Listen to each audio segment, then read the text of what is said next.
at this great capacious bowl of a stadium, the home of the legendary Giants and Jets, and the setting where 36 days from now someone will get their hands on the World Cup. 5 games down, this is the first of 99 still to play. As you see, the excitement, the enthusiasm for this game is evident. An estimated 500,000 Brazilians live in or around the New York, New Jersey area. And there is a smaller but still substantial Moroccan population too. And here are the players they have come to see.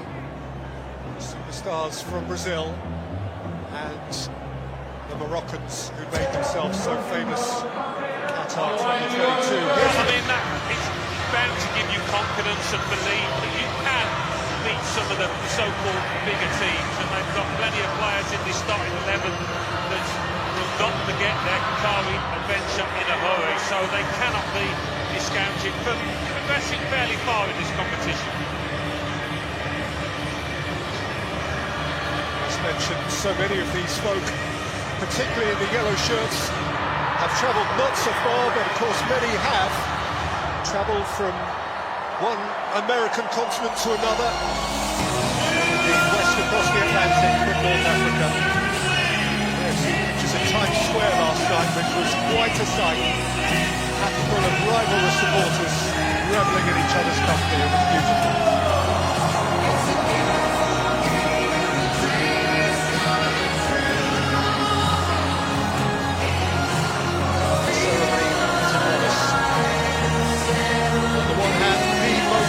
Flag in all of international football. Brazil instantly recognisable, and on the other Morocco, which has made itself recognisable, the kings of their continent, and they went so close in the last edition of the FIFA World Cup.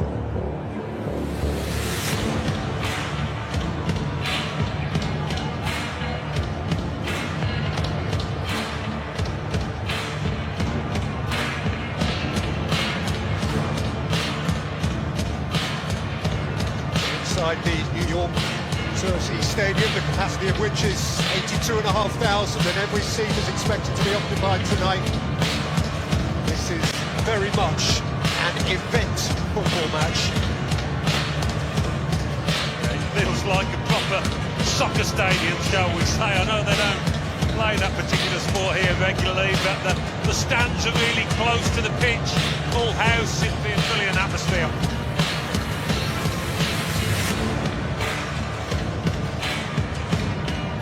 There is the bulk of the Moroccan support behind one goal, a substantial patch of red inside a sea of yellow. Who would love to have seen Neymar take part? He's not here to be a spectator, but at least for the first game or two, that is his fate.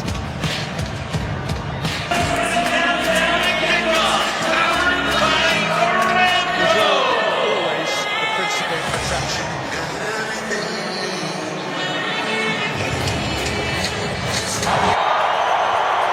Truly gorgeous evening, blue sky, delicious sunshine. Santos, that was one of the positions which was worthy examination, and that is a very prompt and pretty hefty challenge, which Ibanez at right back for Brazil is principally a centre-half, having to fill in. That's his challenge. Yeah, both full-backs of Brazil now committed fouls, and a key area, I think, both flanks out there.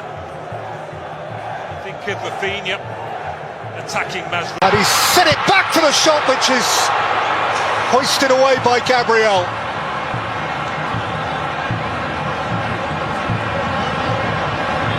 Al Ainawi against Gabriel, who goes in for more and takes quite a hit.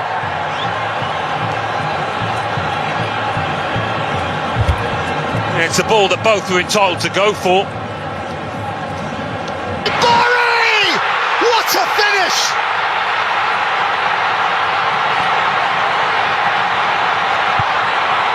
Amid the searing heat of New Jersey, Ismail Saibari lights up Moroccan hopes. deliciously cool. But they've looked vulnerable, Brazil, every time Morocco have come at them. But this ball by Brahim Diaz was right through the heart of that Brazilian back four for this lad to run onto, and boy did he take it confidently. How much time has he got? Enough to look up. Perfectly weighted. I wondered whether Saibari was going to... Vinicius Junior lashes in the equaliser. A superstar goal for Brazil. The point of brilliant Brazilian difference.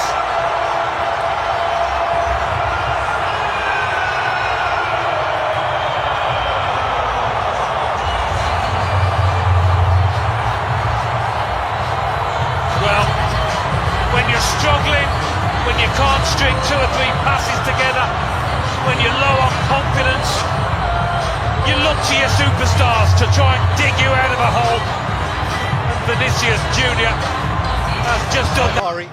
Kibi. And his ankle tapped, he's got a free kick for that. Well, he's had a tough time, Hakimi, against his ex-teammate. Neymar is a spectator, which is the last thing he really wanted to be. He's anticipated he should be fit. Daniels ran into Diaz, and Morocco have a free kick.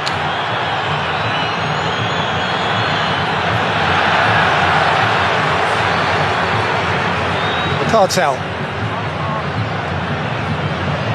Santos! Bono got across to deny Paquetá what would have been a showpiece goal. It was well directed, not quite the power he would have wanted. It's not been the easiest of halves, Paquetá, at times. Morocco began it like lightning, and they established a lead which they were worthy of through Ismail Saibari, a delicious lob from outside the penalty area. What a beautiful evening here for the start of a second half which promises so much, and ahead of which Vinicius Junior having scored a beauty of a goal to draw them level. Brazil have made a couple of changes, Alan Smith, one at right full-back and one in midfield. And the players they've withdrawn, Roger Ibanez and Casemiro, I think it's no coincidence to observe, were both on a yellow card. Yeah, and I thought Roger Ibanez did struggle in general. Marquinhos once more, beyond Marquinhos at the near post. By Vinicius Junior.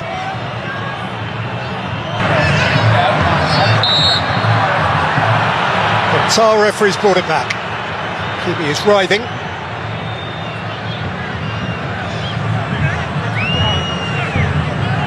Guimaraes walking away from the scene of the alleged crime. Junior can emerge. Saibari gets his free kick. Fabinho taking him out there. That's partly why he's on the pitch.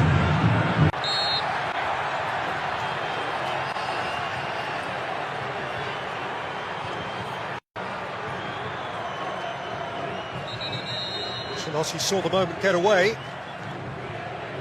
But, if he looks over his shoulder, he will see that there is...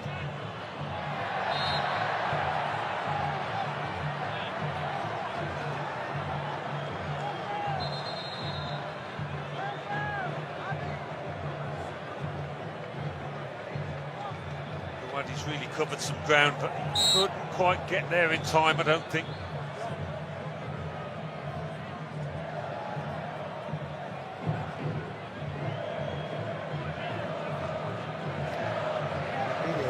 He's obliged to take his leave here because he's losing blood.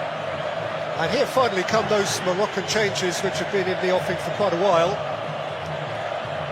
Jemstein Talbi on to be introduced. Enrique driven across in front of Rafinha, who just could not get a toe on it.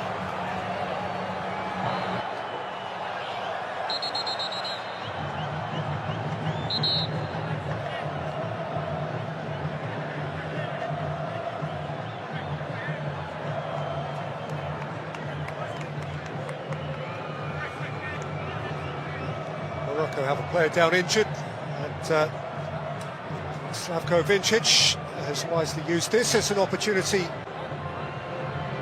to invite the players to take a hydration break.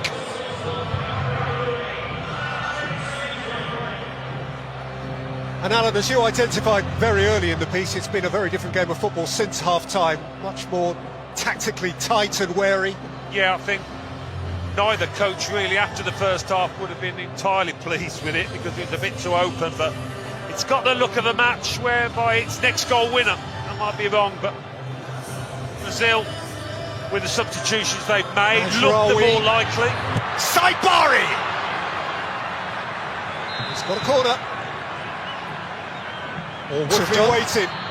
Set back by Vinny Jr. and Rafinha cracks it into the arms of the goalkeeper. They did well to control it actually, Rafinha. Not an easy angle. Thrusting. Mateus Cunha went to ground and asked a question, and the answer was corner. Yeah, he's so dangerous, so inventive. Oh, he's gone down again.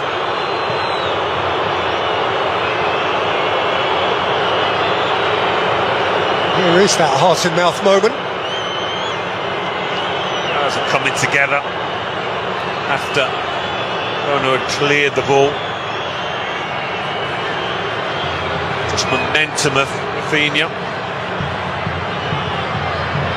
Of course, again, what we do know ahead of this World Cup is that it is the Moroccan supporters around us who are on their feet. They are the believers.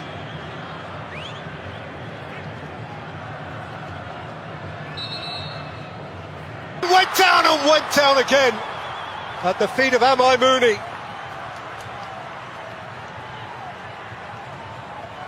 Well, I thought he might be going. Houadi. And the end. They'll settle for that. They'll have to settle for that. Carlo Ancelotti caught between some sort of satisfaction and perhaps mild regret that Brazil couldn't come out of the blocks more assuredly than actually they